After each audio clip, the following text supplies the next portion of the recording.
Craving versus carving. What's the difference?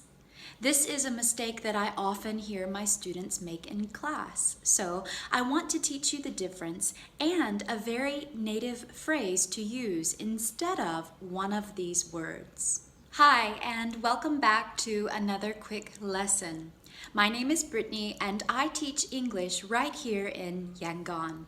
A craving is a desire to eat some sort of food.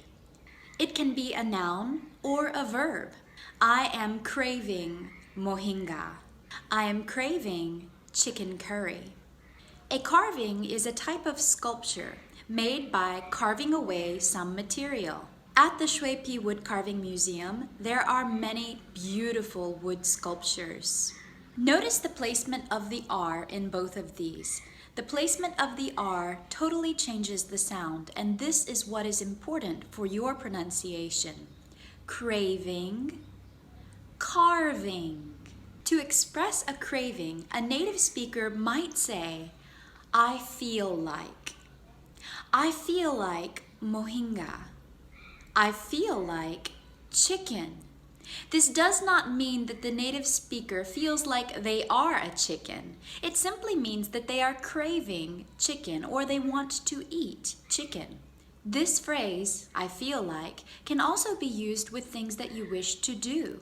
I feel like a movie. Remember, with this phrase, unless you're using a simple noun, you would use a gerund if you wished to express some action. So you could say, I feel like a movie, or I feel like watching a movie. So, what do you feel like today? Do you feel like eating something, or do you feel like doing something? Let me know in the comments. And if you found this video to be useful, subscribe to our YouTube channel so you get the latest updates. Don't forget to hit that notification bell so that you get updated as soon as we post. Take care and have a fantastic day.